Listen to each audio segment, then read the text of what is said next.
welcome back to Gears of Glory. Here is your race recap. The first half of a lap. Oh my god, oh my god, oh my god. And the other 70.5 laps. No, see, I think there were little things going on here and there. I guess in the context of the rest of the championship, it was really stressful the whole time. Yeah, like I legitimately was sat on my couch like this, straight up and down like a Barbie. I could not slouch. I probably stood for half of it, and I like danced around for at least a third. And then the other bit was like spent sitting like straight up and down like a Barbie, like legs straight, just like no joints. just blocky. Just tension. I have no word. If you didn't watch the race, spoiler, Lando Norris absolutely dominated the whole weekend, but like dominated this race. And you know what? I'm seeing a pattern. Every time he gives his car up in free practice 1 for a rookie, he gets pole. But wait, they were saying that during FP1 when there were like, I think it was 9 rookies in. They said that the average improvement for the driver that weekend, or like the average like I guess consequence or whatever, like a neutral, like how things shake out when they give up the car in FP1 is like they net better than if they had been in FP1. Like what is that extra practice session like using up all the potential? And then like I don't know. Yeah, no, I can qualify good. But yeah, so FP1, let me find my saved post. We had 4, 5, 6, 7, 8, 9 different rookies in. So, or rookies are like non-usual drivers. So Pato O'Ward was in for Lando Norris. Frederick Vesti was in for George Russell. Antonio Fuoco was in for Lewis Hamilton. Arvid Lindblad was in for Max Verstappen. He did end up higher than Yuki at the end of FP1. Absolutely killed it. Which makes me afraid for Yuki's career. But I'm going to be really dark. I think not necessarily Yuki's career, but his career with Red Bull is over. The second they were going forward, his career was over. Honda was in that seat. But I love an FP session that has heaps of rookies or like those. Oh my gosh. Okay, yeah. Let me finish going through the rest really quick. Oh, there's more? More. So Luke Browning was in for Carlos Sainz. Ayumu Iwasa was in for Liam Lawson. And I believe, I think it's Ryo Hirakawa who was in for Ollie Behrman. He, I think, was in with Alpine at the beginning of the season and has already done another session with Haas or something. Jack Crawford was in for Lance Stroll. And then Paul Aaron was in for Pierre Gasly, which also was like seeing how his FP1 session went compared to Franco's is like huge because that's like they haven't decided who's going to be in that seat next season. I have to say, I'm really hoping for Paul Aaron. Not that like I think Franco's gotten to the point where he kind of deserves that seat now. Like he is doing so good. But I have such a soft spot for Paul Aaron. I love that kid. And I really want to see him do good. No, but I want to see the rookies, the like new kids on the block get a chance for sure. Free practice gave us so many funny moments because obviously we had Vesti in George's car. So I need to know if it was his idea or the media team at Mercedes' idea who sent him into the grandstands because that was iconic. That was so funny. Well, and then did you see him with the 2 fans wearing George Russell merch? And he's like, he's a really good driver. How did nobody notice anything until he took the mask off and they're like, George Russell? Like, I mean, to be fair, I don't think I would either. Like, he's out of context. No, yeah, why would he be up there? Yeah, I don't know. If I'm at the grocery store and George Russell's there, I would just be like, I think that's a lookalike. Yeah. Like, there's no way it's him. No, that's valid. I like to think I would know it's him, but I'm not sure I would. Yeah. So one of the big things that they talked about during FP1, so F1 TV had Sam Collins, the like tech guy, talking a lot during the session, and he was basically explaining like how the high altitude has an effect on the cars. So high altitude means the air is thinner, there's less oxygen, which means that it's harder to get downforce onto the car, which means that's like why they're slipping around a lot on the track, especially like, which happens when like the track isn't rubbered in and stuff, but like Even more so because there's not enough, like, literally just like oxygen in the air to push the car down. And then the other bit was they were running big wings like they do in Monaco because, like, to get more downforce, you will do that, as far as I understand. But also, the trade-off with the drag that a bigger wing introduces is offset by the fact that there is less oxygen. So, like, you kind of net out of just like you try and help one thing and you're not hurt by the other. So you kind of net out somewhere in the middle. So it's not like a huge advantage or disadvantage anyway. And the other piece is just that, like, the cars are at such high altitude that they're not necessarily always spec'd or built out to run at. So there's just like we saw a lot of DNFs in the race today. I literally didn't realize how far above sea level the circuit was. Like, it's higher than Denver. Like, no, it's crazy. I did not know it was that bad. That's a lot. It's 2,000 plus meters. I mean, how many miles is that? I don't know. I don't want to do the math, but a lot. Many. Cackling Kroon was in the commentary box and he was like, "Oh, Oscar Piastri just went 350 kilometers an hour." And he goes, "And by my quick math, that's about 290 miles." And Crofty was like, "I'm just setting up my laptop. Let me work that out." And he goes, "It's 217." And he goes, "You were kind of close." That's so generous. So funny. I was even nowhere near it. It was so funny. He's like, "By my quick math." And Crofty was just like, "Actually." Maybe your math was a little too quick. Yeah, slow it down a bit. But yeah, so, I mean, I don't know. For me, the practice sessions were kind of boring this time around. There were no crashes. Nothing crazy was happening. The big stories that came out were, like, I think Lando was having some, like, misfiring, maybe power unit related issues, and Oscar was having some power unit related issues during practices. We saw how that went. We saw how that went for the rest of the weekend. Yeah.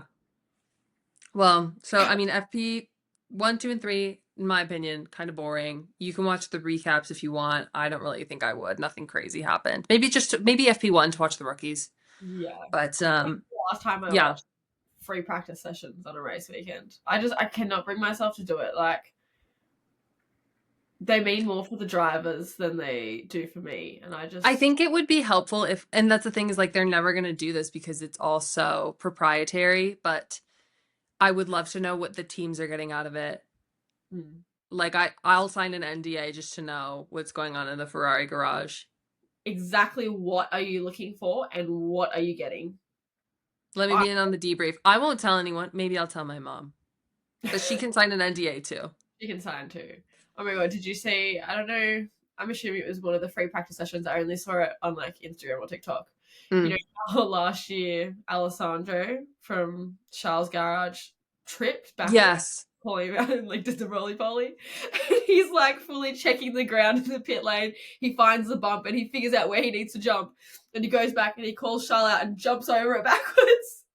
He is traumatized. Well, that's what I was watching NFL earlier before that, and just, like, saying, like, when someone fumbles something, it's like, your mistakes are televised for the entire world to see. That man tripped on international television. He did a somersault backwards. Honestly, great recovery. But, like, on national television. Yeah. He must have been so embarrassed while all of the females in the world were going, "Oh my god, oh my god." Because how did he make that look good? And how did he make that look, like, borderline hot?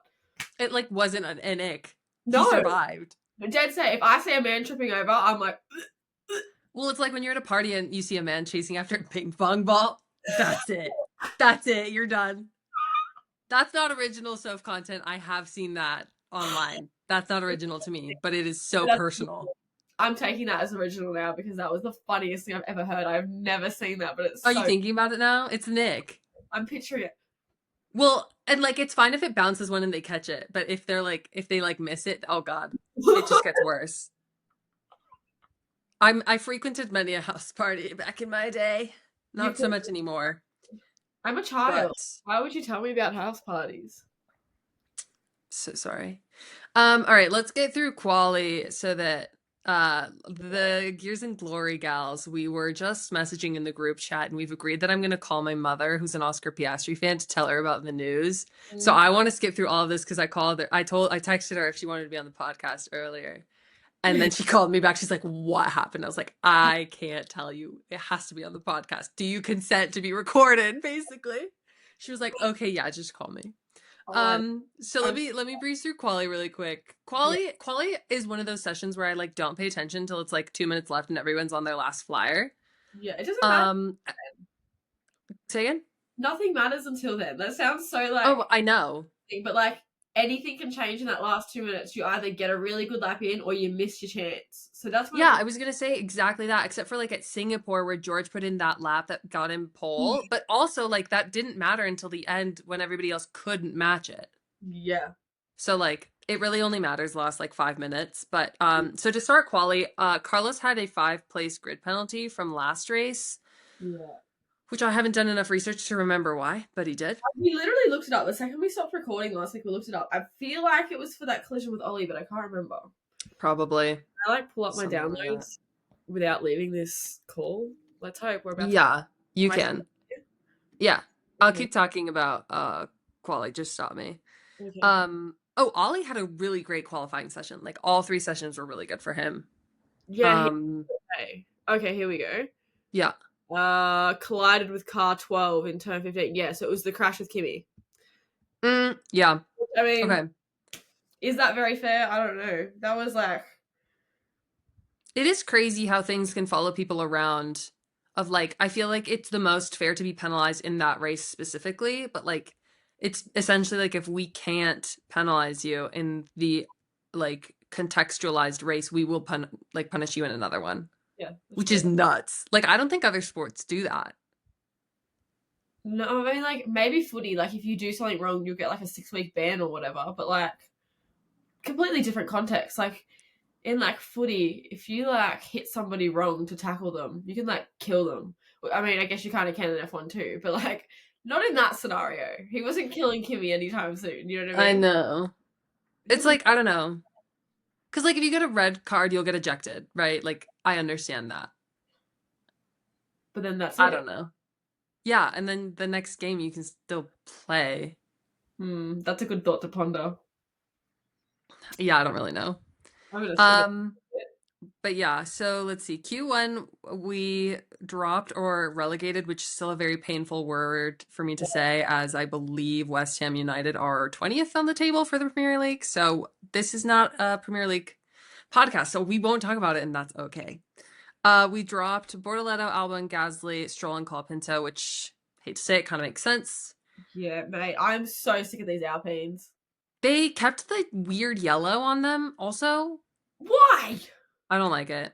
I'm sick of it. I did also notice that the McLaren also still had that white strip, so I don't really know what's going on. Oh, because they probably carried the same cars over, because we're an awesome. Surely. Yeah. Let's see. Q2, Oscar was P10 with 4 minutes to go, and he was stuck waiting to go out for his final flyer. So that was really stressful. Like it could have affected his ability to get into Q3. And he nearly didn't. Like he was. I know. Close.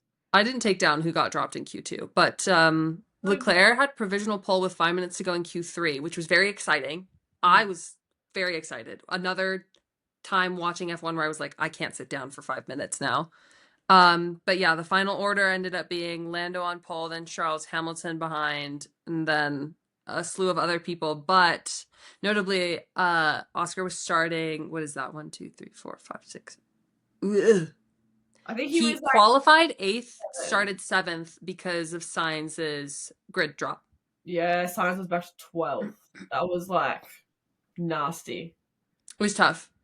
Yeah. Yeah, Williams had like some weird strategy, as specifically called out by Alex Albon this time around, of like they're racing for P13 and P14 and they're like, we're gonna switch the cars, and Alex is like, this is the worst strategy. He like said something like that. That was so funny. But yeah, let's get into it. So the race, I had a couple of pieces of context that I wanted to talk about before the actual race. So the straight from P1 starting grid position to the first corner or so, I think is about 760, 770 meters, which is like an insanely long stretch immediately after like the grid start position. So that's really stressful to me in general. It's great for passing because there's so much real estate in which to do it. Yeah. But like that also means we get to start like how we did. Yeah. Honestly, I give props to Franco Colapinto on that formation lap. Brother did not give a flying frick. And by the time Lando had already been sitting in the pole position grid box, he was still only at turn 6. Not him barely halfway. So long. He was literally like, I can hurt these front runners a little bit. He did a Sunny Hayes. No, literally, he did the job that Max and those Ferraris should have done into turn 1. Like, he tried harder. So I don't know. But the other piece of context, oh my god, they started Oscar on a used soft, which was insane. I just don't have words. And you know what? He's your championship leader. But also, why was Max on mediums? Like, they were almost certain they weren't going to start on softs. I think Max could have gotten so much further if he started on softs. I did write that down in like the pits and strategy. I wrote down like, did Red Bull like kind of mess up their strategy this time? It really felt like it. I think they fumbled the bag there. Yeah. I think it would have been a story if he had those. Yeah, but speaking of Max, he has scored in the last 5 races the same as both McLarens have scored between them in terms of points. So Max has scored 119, and then between Lando and Oscar combined, they've scored 119 points. I had to cackle. Crofty was like, he's like a one-man team. Oh, but Yuki Tsunoda scored a couple points. I mean, true, but Jesus, that was like rough. But Max like, is a one-man team. Be so real. Not always, but like for a good while since Danny Rick left. Oh my god. Well, all right, we can talk about the start of the race. My first note here just says, ah. Yeah, valid. Because stressful. It was a disaster. I don't even say this from like any sort of bias standpoint. My drive is down the freaking back. So this top part of the grid, I don't care who comes out where, you know? But I fear that Lewis Hamilton, Charles Leclerc, the smirks on their faces yesterday, I was certain they were going to dive Bob Lando into turn 1. I thought they were going to go either side of him and just squish him or something. You had the 2 Ferraris, Max Verstappen. One of you couldn't have, like, took Lando out. Like, not that you should, because that's dirty. But, like, when you're trying to, like, Max needs to win that championship, you know what I mean? You wouldn't think somebody would have, rather than fighting each other, fight Lando is the moral of this story. Yeah. Like, I kind of thought there would be a little bit more of a coordinated effort to get Lando, because then you could try and get a Ferrari 1-2 or at least double Ferrari podium. Yeah. So I think that was tricky. But like, yeah, they were doing a post-quali interview with Charles and he was like, well, like, I'm going to do whatever I can at turn 1. Yeah. And I was like, oh, we get to see crazy Charles. Yeah. And then we don't. And Lewis was like, I've got nothing to lose. He does. And I was like, where was that energy? They were probably told like, you can't do that. Don't do that. You can't like kill somebody like that. Yeah, no, you don't have to kill him to get your way. Oh my god, that was what I kept saying this race whenever I saw Oscar like chasing somebody down.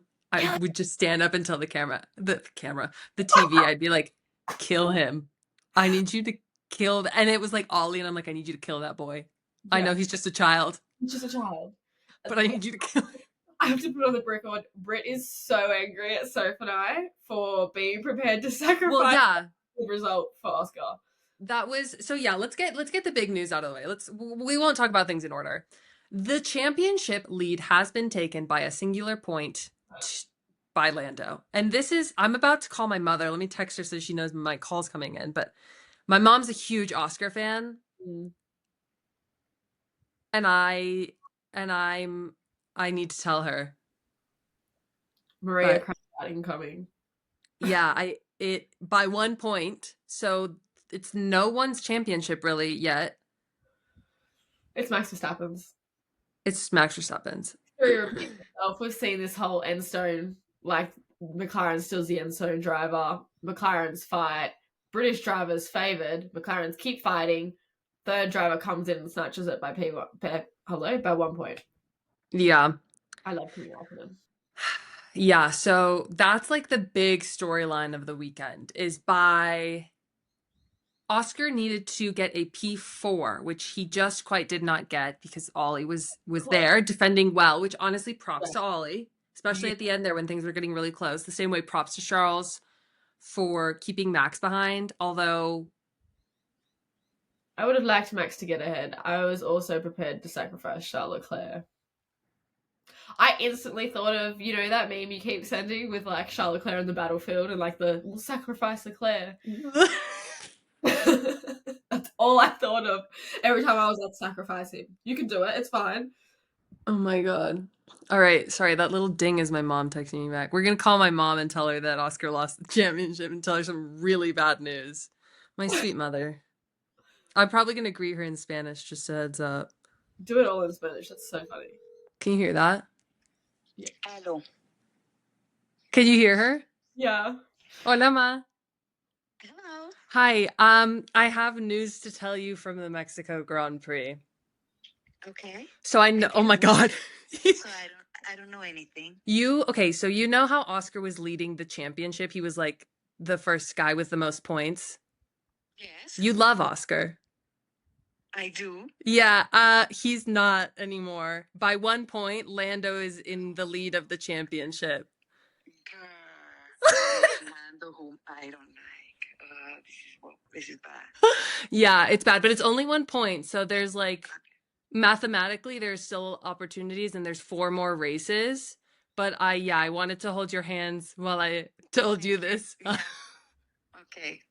Okay, thank you. I'm going to cry now. Okay. Okay. Okay, well, I love you. I'm sorry I had bad news. Okay. Bye. I'll debrief with you later. Okay, bye. My mom loves Oscar. That was really hard.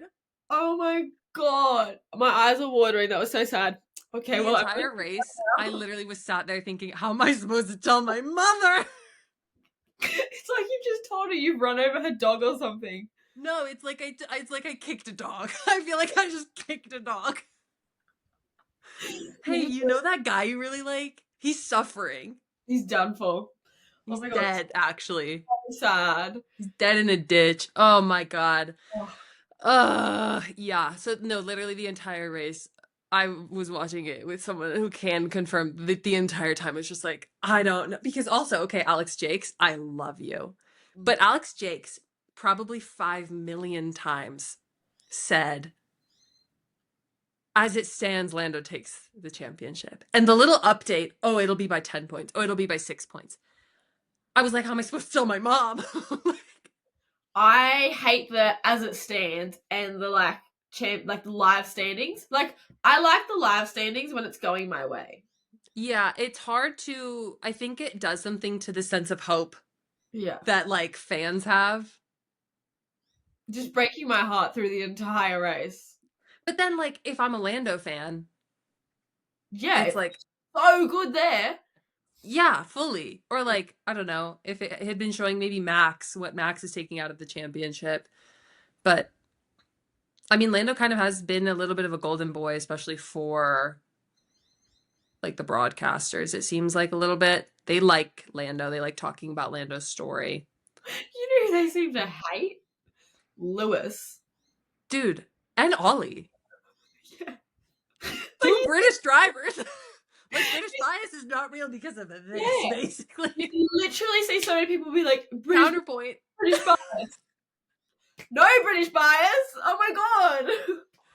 Oh, the synchronized, actually.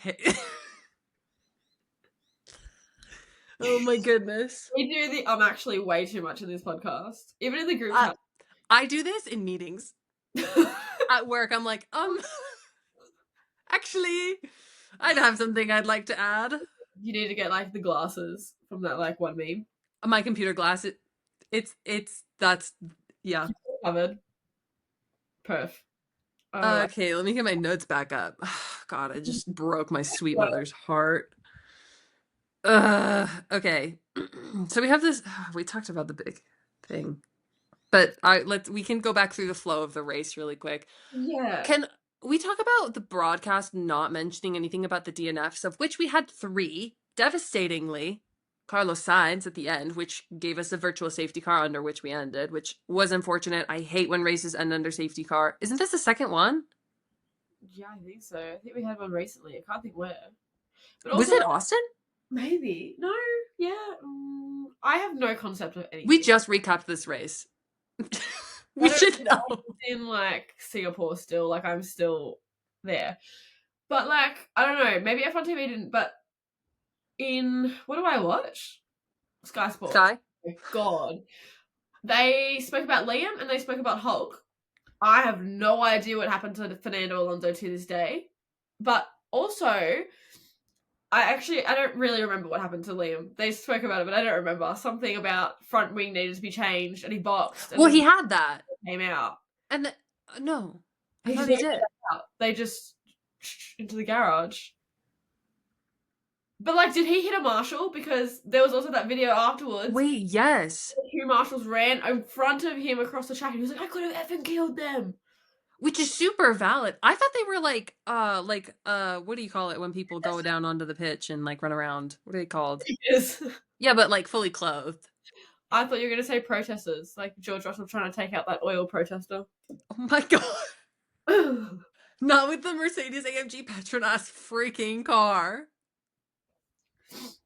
Did you ever see the video of, I think they were protesting like oil usage or something, and they like chained themselves to the track at Formula E, like all electric, and they were like, that's the wrong place. Stop it with the fuel. Yeah. That's a lot. I mean, unless it's like renewable energy, then like you can still generate you could still generate electricity from oil and like coal and carbon and stuff like that. But like, I think that's like Formula E is trying to like not good. Yeah, I don't know what happened to them though. I think Fernando Alonso, from what I saw, it was like reliability at high altitude of just like the car was breaking down. I'm so sick of that freaking Aston Martin breaking down. After Monza, where he like slightly hit the curb and it just exploded. Like, are you kidding me? He said it. Yeah, he's like unlucky. Like his luck meter is depleted. Every time he talks about how unlucky he is, I don't know why it's so funny. Just unlucky. Like, he's so like angry about it, but like, I don't know the word. Like, I feel like almost, and he's just like stern. Well, yeah, and it's so interesting because I feel like any driver is going to have kind of that perspective of it's unlucky, because if it's down to luck, then it's not your fault. Yeah.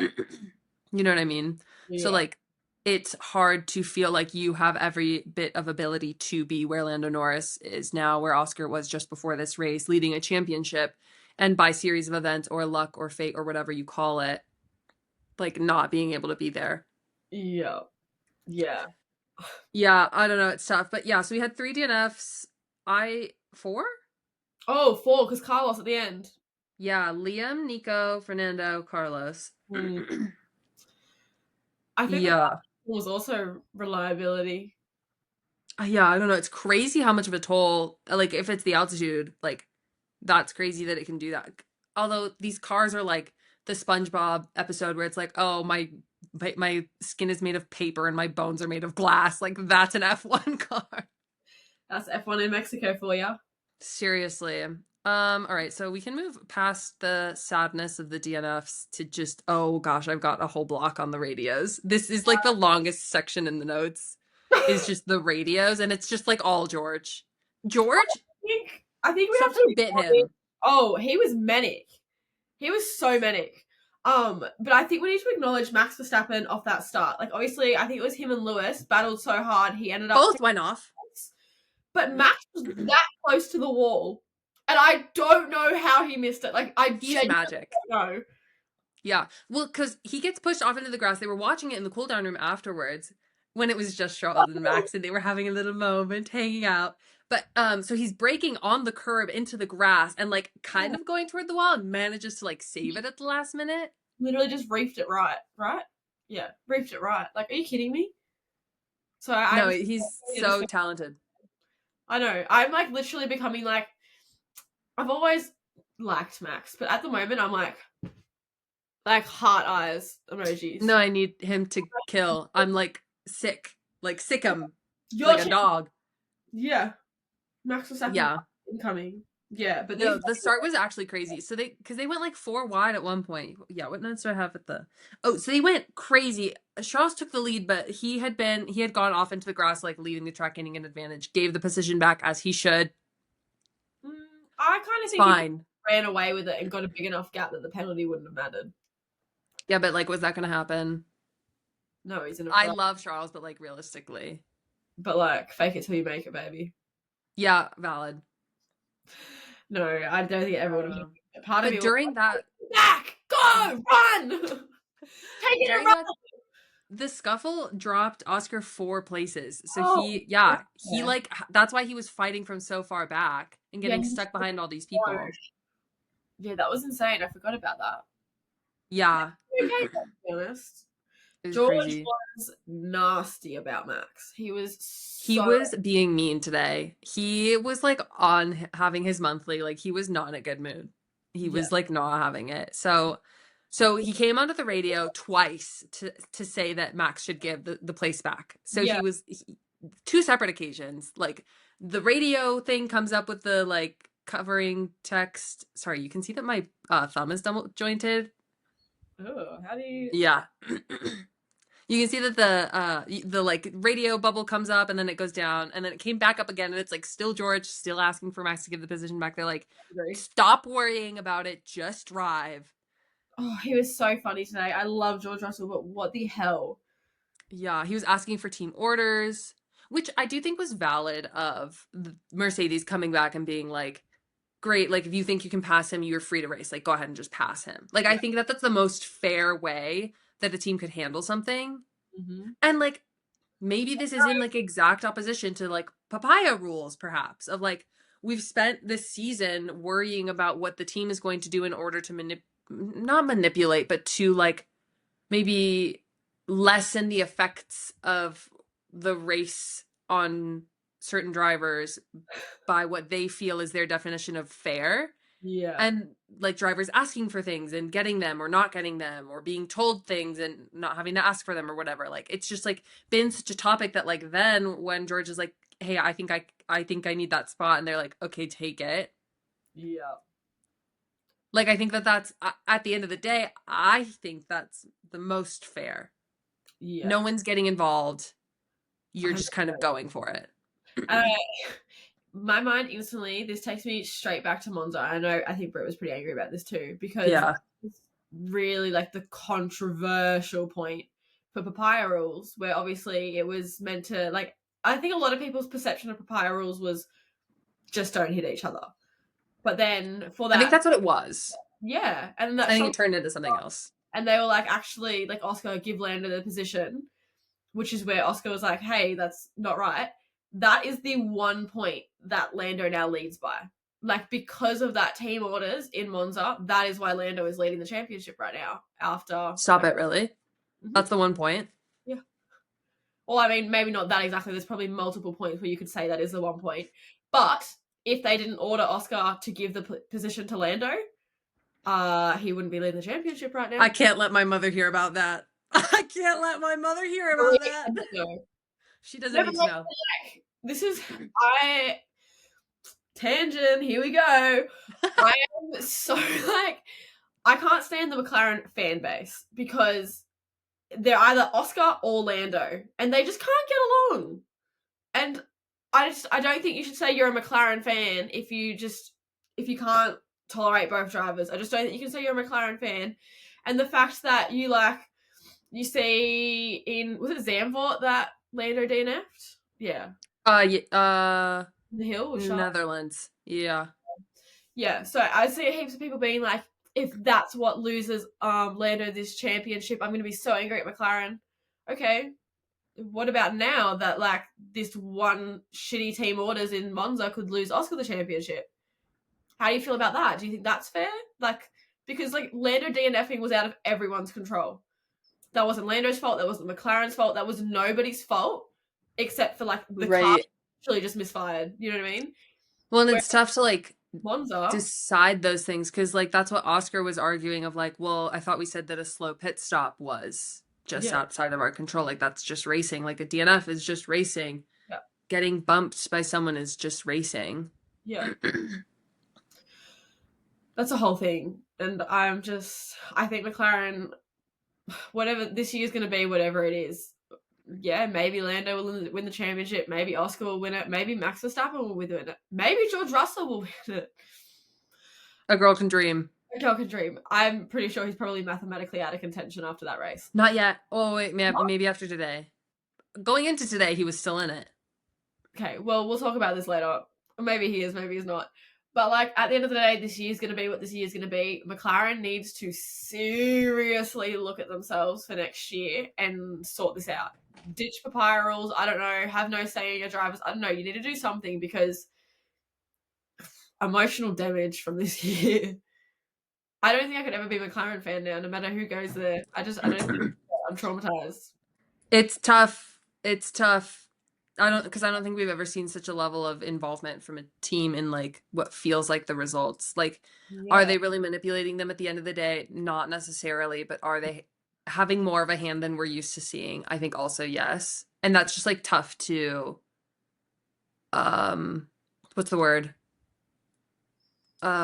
Just contend with. It's just like tough one to like process almost. It doesn't feel quite like racing anymore. I don't know. That sounds a little bit silly, but like I don't know. It's a lot more like technical. Also, sorry, I've put a throat lozenge in. I'm coming off of a pretty bad cold, and my throat, I don't know if you could hear it. My voice is going. But okay, wait. Let me go back to George's radio. Oh my god. So he asks for the team orders. That's where we left off. Pardon my French. This is what I believe he said. It was bleeped out for the broadcast, but he goes, I've got a McLaren up my ass. Do you want me to let him pass? And then they go, no, thank you. Which is just like, he was being an absolute demon, an absolute fiend, brat times 100. Yeah, that's even too light. Just no, thank you. Like, they're so like, they know how to work George. They're like, I'm not going to get angry with him. I'm going to piss him off with kindness. No thanks. And it sure freaking worked. Yeah. But yeah, so he's like, I've got a car. Again, pardon my French, but this is what I believe was said. I've got a car in my ass. Which is so funny. Was he being whiny as all hell? Yes. Yeah. Was it so annoying? Yes. Was it also the funniest thing ever? Yes. I love him. Like, I love him. Sometimes he's really annoying. His beautiful, handsome Squidward face and like those giant blue eyes. Yeah. I think he's just so much fun. I love George Russell.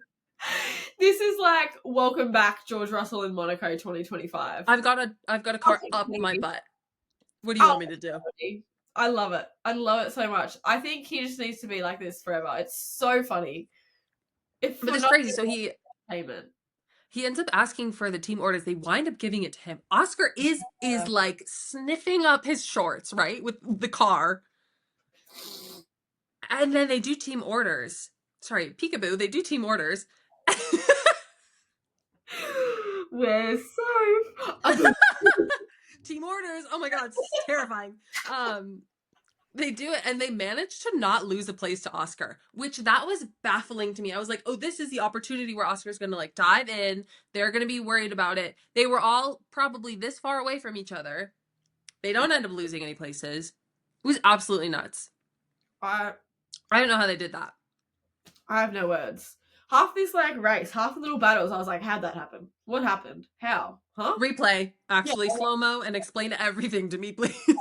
Give me like everything, because baffled.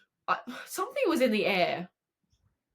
Or the lack thereof. Like, people were going into, well, because then on the radio, GP was like talking to because he's just the race engineer. He's not necessarily the strategist. So he's on the radio with, he's on the horn with Max. Max is saying like, what's the plan? He's like, oh, well, we could do A or B. And then he like turns to the guy, like I can hear him turn to the guy next to him and go, what's the strategy? Are we on a 1-stop or a 2-stop strategy? I was like, Max is like, hello, I can hear you. And as in everyone can hear you.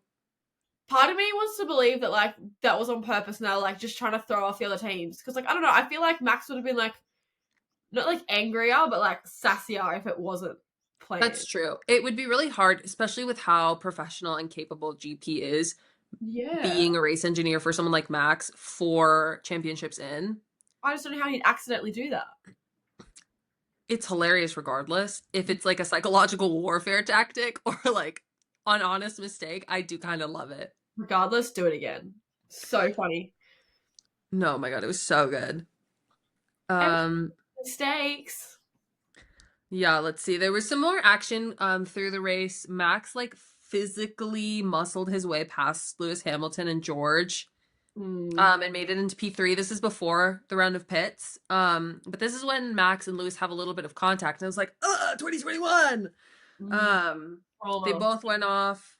But yeah, this was when there were like some penalties, which Lewis Hamilton got a 10-second penalty for going off the track and not rejoining the way that the race director wanted. So there was the escape road that he did take and then just kind of like cut the grass.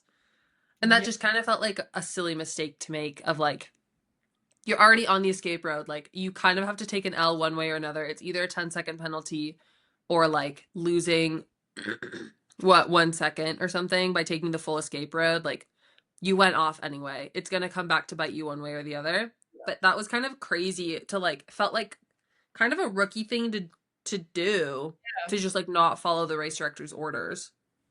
And watching him serve that penalty dragged. I can't imagine how long that felt for him. I was sitting there like, it's still going. 10 seconds is a long time. A very long time. Like, if I'm, like, telling my kids off and counting to 10 to get them to do something, that goes so quickly.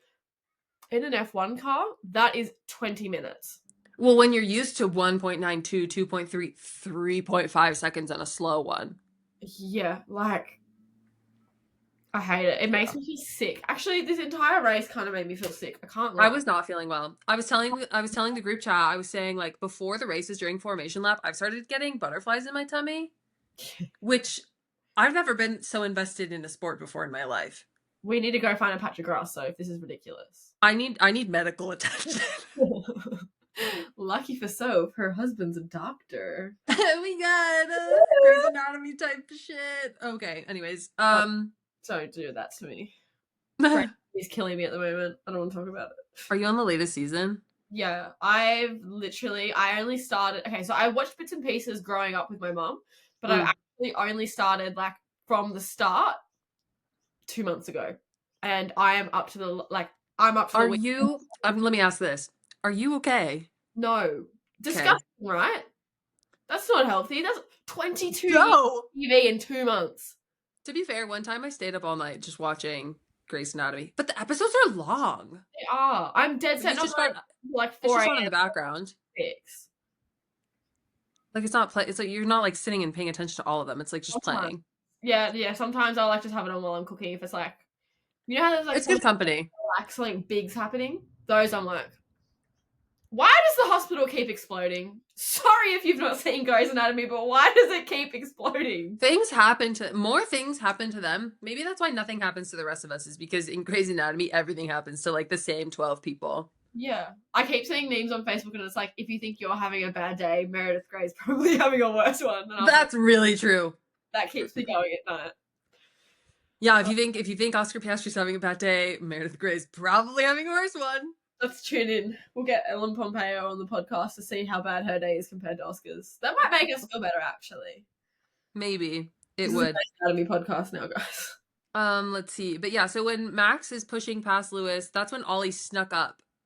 They left the door open by fighting each other. Ollie went right past. Which I was really... So I voted... Who did you vote for driver of the day? Did you? I didn't. I mentally... Who would you have voted? Oscar. I meant Ollie. Not Oscar. He was shit. Ollie. I did too. And he won, and I do think that was the correct. Nobody else should have gotten that. I had to laugh. No, not really. 40%, and Crofty was like, if I could vote, he'd be at 41. And Corinne goes, well, with me 42, that's not how a percentage works, guys. You are not 1 whole percent of the population. There's 40 votes. Yep. Fuck, I was like, that's so funny. Their math was off today. They were awful. No, but it was so funny. Let's see. Yeah, Oscar was stuck behind a bunch of people because he lost so many places in the first turn. So he was stuck behind Yuki for a while. Yeah. And trapped in the DRS train. Like, that's the danger of slipping so far behind this season, especially when the cars are so close, is like you'll get stuck in the DRS train for miles. Yeah. So that he finally made it up, finally made like some more passes. Let's see. I got really stressed toward the end when they started to pit people for a second stop because so many drivers were giving it one stop. Yeah. That's what it's meant to be. Like, yeah. To be, but well, like I saw. Oh. I think F1 posted they like did like a race engineer like here like what the strategies would be, and like the first 4 slides or something were like here are like the strategies. And then it was like, oh, like 1 or 2 slides for like 2 stops. I'm gonna see if I can find it. But let me scroll past the 1 million posts the F1 account has made in the past since I saw that. No, but Oscar really, like, the second him and Kimi boxed for the second time, absolutely triggered everyone else. They were like, get us in pit lane. Yeah. Which, I mean, valid. I was so stressed. So, like, essentially, McLaren boxed Oscar to overtake Kimi. Kimi boxed with him, tried to call his bluff. I was like, there's no way he is getting out ahead of Kimi. How did he do that? He got out ahead of him. Like, no words. I was convinced he was done for there. But that got him up to his P5, and all he needed was the one more position to still be in the lead of the championship. If they had, because that's what they were saying a little bit on the broadcast of F1 TV, is they were saying, like, I'm not sure that needed a full VSC or just like the yellow flags because of where Carlos had been able to park his car up. Like, he was fully out of the way. And then they still did like a lap and a half of VSC. I was like, that was ridiculous. Like, genuinely, like, I will go to the FIA's doorstep and riot because that, okay, I understand you quickly put your yellow flags out while he got off the track, but he was so quickly behind the barricades, there was no need for the yellow flags to go that long, let alone bring out a VSC at all, let alone it go that long. We should have had at least a lap and a half of racing at the end of that. And which would have been, I mean, like, Max would have probably overtaken Charles. Charles would have still been on the podium, so that would have been fine. But importantly, and I have this noted here, Ollie is the sacrifice for Oscar's championship. Like, he would have been, like, his P4 would have been sacrificed for Oscar to maintain his lead, which didn't end up happening. So I guess the moral of the story is if you want something good to happen, you have to sacrifice a British boy. Can we sacrifice another British boy in this equation? Perhaps in the championship. Okay, well, I do want to talk about that. So they all get out of their cars and they are doing, we end the race, Orlando P1, Charles P2, Max P3, Ollie P4, incredible race, love it. We see him get out of the car. The first to congratulate him on the video, Ferrari. Love that because he's a Ferrari Academy driver. Yeah. Obviously, he came in for Carlos last season during a appendectomy. So, like, I thought that was very sweet. And then he, like, saw the other Haas, like, engineers and got some more, like, hugs and fist bumps and little celebrations. But so they do the post-race interviews. And I think what I heard was that people were booing Lando. It sounded like they started off cheering him, and then dead set in a split second they were booing. So I don't know. And then later, to begin with, chanting his name. Why is this grandstand right here bipolar? Because I swear, no, it was crazy. And then booing, like, what? I would love to know if anybody was there, or like can go back and listen or something and tell us, like, do you think they were booing? Because it kind of sounded like it. It didn't sound like regular cheers. Because then they cut to Charles, and it's like, oh, like that's what cheering sounds like. Yeah. So I think in any respect, any regard, it is so disgusting to boo anyone.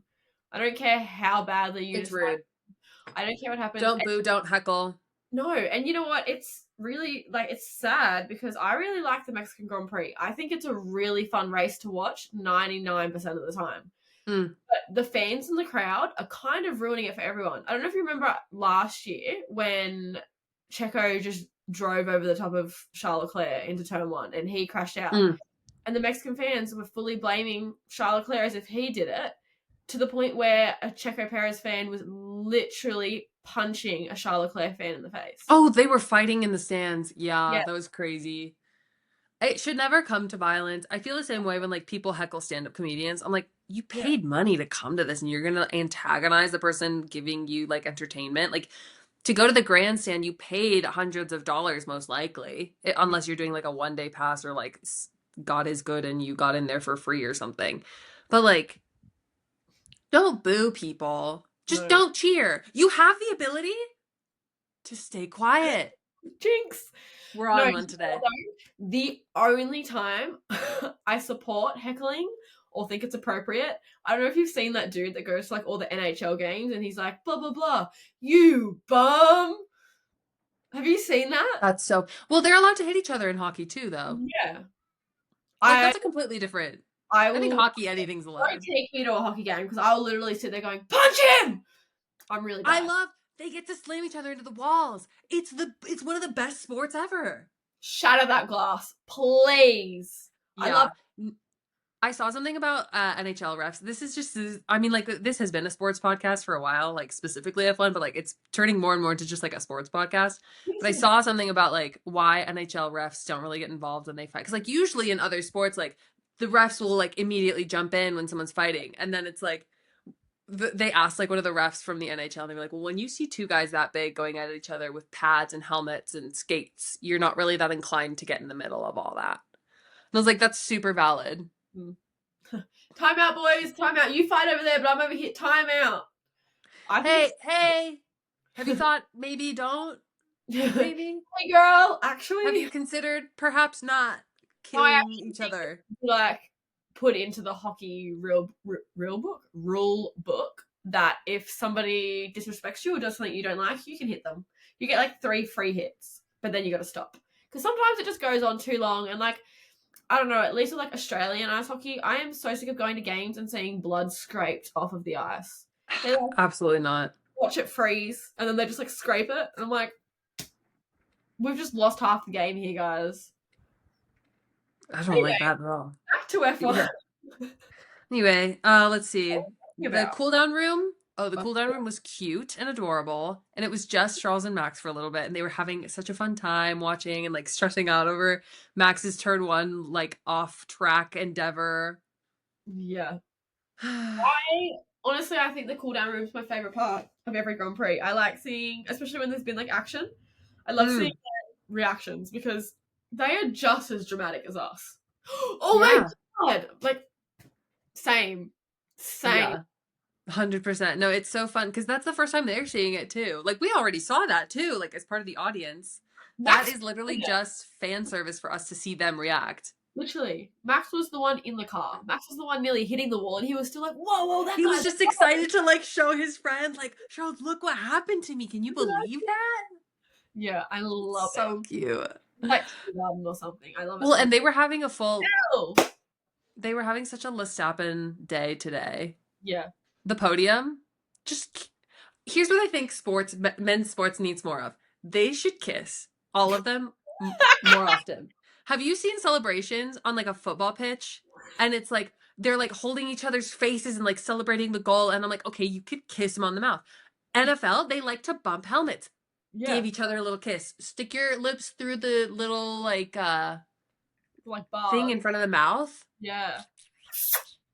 Little kiss. It's okay to need a little smooch every once in a while. I think it'd be funny. I don't know if I brought this out last week. Yeah, I think so. Why do we always talk about this?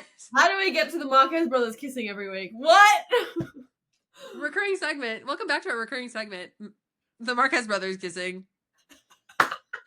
That's starting every time we get to the end of an episode. Yeah. We'll bring that photo out. We'll see you next week for more Marquez brothers. And they were boys. That's my favorite meme ever. Oh my God. Well, yeah, I mean, broke my mother's heart. I'll have to debrief the rest of it with her later. But that's the Mexican Grand Prix. Yeah, I do feel a bit sad about breaking Maria's heart. I feel like I want to apologize and I didn't even, like, do anything wrong. I'll tell you guys feel bad. You and Britt feel bad. Yeah, shout out Britt. Britt's been on many an adventure. We do miss her, but she'll be back, I think maybe next week, the week after. I think so. I don't even know what day it is. It's Monday, but 27th of October. I think she Not said if you're here. Still Sunday. Okay. I can't time zones. I know. It's odd. Yeah, I don't know. Next week we're off. Oh, I wore a Halloween themed shirt because this is the only episode we're gonna have before Halloween. Next week will be just after, so maybe I'll wear my costume. Okay, well, I'm dressed up as Megan Maroney today. Oh, well. On the weekend. So good. So good. So good. I love live music. But yeah, I mean, the championship, it's getting close. No kidding. It's 1 point. I think Max is still only like 36 points behind Lando. Oh my god. My app still says Oscar's in the lead. Oh, put me out of my misery. Do you think it's Do you think it's gonna go to the last race? Do you think it's gonna go to Abu Dhabi? I don't know if it can like mathematically not go to Abu Dhabi. Like, yeah, that's true. DNFs every race or Lando DNFs every race. Yeah, which is not gonna happen. So yeah, so 1 point between Oscar and Lando. Max is 35 points behind Oscar, so 36 behind Lando. Bro, how has he come from like 130 points behind? How has he scored the same amount as both of them combined, not including Mexico in the past 5 races? What is that? Do not get me wrong. I want Max Verstappen to like snatch this championship. It's just so unbelievable. Funniest thing ever. But like, my brain can't wrap around how the he's done that. Like, okay, so I spoke about it earlier, and I think Britt made a whole like TikTok reel about it. So if you haven't looked at it, look at it because she goes more in depth. If you need to understand anything about F1, go to Britt's page. Literally, don't bother with us. Go to Britt's page. We're not an explaining podcast. We're just a yapping. Yeah.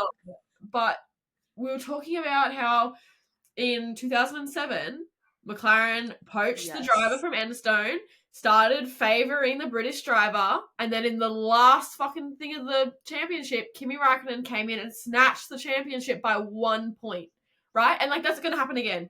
But like, it's crazier to me that it's happening again because when the McLarens fought last time, it was dirty. Like, Alonso sitting in the fucking pit box until he had mathematically timed that Lewis could not get another lap in qualifying. He got pole. Lewis got nothing because he sat there too long. I do remember this. Alonso got the pole taken away. Duh, because that's cheating. But that's mean. Do it again. Like, they were like fighting dirty, the McLarens. These two aren't even fighting dirty. Like, McLaren's just doing them dirty. Who is it that told Oscar to not give any more positions back? Was that Lewis? Lewis. I think Lewis did. I think a few people have. I think even Lewis is just fully having flashbacks, a hand on Oscar's shoulder, like, don't mess this up. Whatever they tell you to do, don't do it. Well, yeah, and it's tough because I think Mark Webber came out and also said, like, we'll be here till the contract, like, but there's like, I feel from what he said, because he was like, well, he's like, in the meantime, he should work on his Italian, of like hinting like, oh, well, could he go to Ferrari? Like, he's got a lot of baggage with teammate battles as well. See Sebastian Vettel, local terrorizer. But I just think it's tough because in this, and I know we talk about it every week, and I know I talk about it a lot, but in this effort to try to be fair and equal, fair is subjective. So skewed. And every situation is so unique and different that it's tough to maintain like the same level of fairness to everyone all the time in every situation. When everybody's unique, every situation is completely different. Mm-hmm. However similar it might be to another one or not. Like, the stakes are always going to be different. Yeah. It's just like so tough. I don't know. I have no words for anything going on right now, but I think Oscar Piastri is going to go to Ferrari and spark their joy again, and Ferrari's going to start winning championships again. I think Charles Leclerc's out really soon. I don't know where he's going to go, but I know he's got his whole one team, one dream thing. You can't be stupid, surely. Like, I think it's dedication, but like, at what point does it just become like foolery? Well, and that's what I'm saying. I think it's becoming painful because I do think he loves that team so much, and I do think he wants to win there. And here's the thing of like, he told his dad that he got in there, and like, as someone who like lost their dad, like that's gonna have weight on you. The fact that he told his dad on his deathbed a white lie, like, makes him probably want to win the WDC at Ferrari even more. Yeah. Like almost for his dad, like the same way as he did for the Monaco win, which I will always cry about. Like, yeah, I can't. I'm getting watery. I know. But like, I think that there's like this almost delusion. And I know we say, haha, Delulu Ferrari, like his WDC is going to be there, but like an almost delusion that like it almost has to be there for it to mean anything, which is so tough to invest so much of your heart and soul into something and it not really repay you. Because like, I think that Charles is a WDC driving driver. He's just not been in a situation where that could have happened for him. He's like, I don't think lucky. It's unfortunate that he honestly is on the grid at the same time as Max. If he had been 2 or 3 years older, he would have gotten his WDC before Max started his. But like, if Max is on the grid, it's going to be Max. And right now, I think it's just with the regulation change and everything, like it's just like hard. I don't know. It's just really tough. But like, I understand why he wants to do it with them. I think also it's got to play a part that like Jules Bianchi should have been in Ferrari. Like, realistically. Let me just take this knife out of my heart. Let me twist it for you because seriously. I'm not sure of the actual like legal and like contractual agreements that were in place, but I'm pretty sure like that Ferrari seat was going to be Jules Bianchi's once Raikkonen retired. But obviously he wasn't around. So Charles Leclerc ended up in it, which I mean, I think that's so cute. The closest like closeness you could have gotten. Yeah. I wonder if he feels like he owes him, like, this could be like really foolish, like how embarrassing, like we're speculating what this random 28-year-old or whatever 26-year-old's thinking. But no, like, he's 28 because he's like I'm like a week older than Charles Leclerc. You're 28? It's not. Yeah. I just turned, and then like a week later he turned 28. Yeah, Max, Charles and I are like all the same age. Sorry. It makes me feel bad. Where's my F1 career? I dead set thought you were 26. Thank you. My retinol's working. Oh my god. I just have such a youthful air. Maybe Britt's 25. Someone's got to be 26. It's not me. Baby, what the frick? Yeah, I feel like I'm y'all's parents sometimes. Britt will sometimes ask me for advice and it makes my heart feel so full. Get this on camera. It makes my heart feel so full. But like, yeah, I do sometimes feel like I'm the mom friend because I'm the oldest. Yeah, you're mom now. I don't That's care. Okay.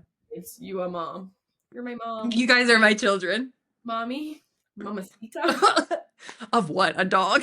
That clip is so funny to me. He's so funny. Anyways, we've gotten off on certainly many tangents, most of them F1 related, but I mean, I think we can wrap it there for the Mexican Grand Prix. I think there's a lot to digest. I'm sure. I mean, we're recording this literally right after the race, so maybe we'll check in, post some reels about like the media pen discussions, because I'm sure they will be spicy. Yeah, I really want to see like Alonso's and Hulk's, because I want to see more of an explanation on what happened to them. Yeah. So I'm excited by that. I need to see George Russell. Yeah, he's gonna be insane in the media pen. He's gonna have like pupils like saucers. You know, he's gonna be like just this side of media trained, like just barely media trained, where he gets away with it. No, literally, it's like that. He's borderline violent. That video. He's so funny. Oh my god, I love George Russell. So funny. Oh, George Russell, you're so memeable. Seriously. All right, well, we will catch you for the next race coming up is going to be Interlagos in Brazil. Oh, love. Gabby. I know, it's going to be so exciting. I'm really looking forward to it. We've got an off weekend before then, and then after that, will be Vegas, which I will be in person for. So I'm so excited for you. well, I'm literally so excited. I just came off like the most insane project at work, and it's been like working 50-hour weeks, multiple weeks in a row. And now I'm like, I have a reward coming up. I'm going to Vegas. I'm going to go see Max Verstappen go, New, however many laps worth of times. I need you to take one for the team, and if there's a massive gap for the lead, I need the real-time gap. Oh, absolutely. Yeah, I need to get a power bank, and I need to get a thumb drive for my phone so I can just download everything. Yeah, I'm gonna send you a link to my favorite like little, what do you call it, like hard drive. Yeah, it's like tiny, it's like thin and it's small, and it's like perfect up here, so I don't know how much it would be in America, but love it. Okay, well, good to know. Well, listeners, we will catch you all soon. We'll probably have another episode dropping next weekend. We'll find something to talk about inevitably. We can't shut up. So maybe we should just like cut out all the bits we go on tangents for and just put together an episode of just out off track. Just a Franken episode. Wait, Frankenstein just came out with what's his face and that other guy and the girl from Maxine. God, Oscar Isaac, the guy from Euphoria. Isn't he Australian? Oh, Jacob Elordi. Yes. And then, gosh, what's her name from Maxine and Pearl and X? Anyways, we'll do maybe a Franken episode of just, we'll talk about a million things. We'll splice some stuff in. Who knows? Very off track. I'm all for it, actually. I'm going to slowly work on that when I get free time. All right. Okay, well, we will catch you all soon. In the meantime, bye-bye. Bye.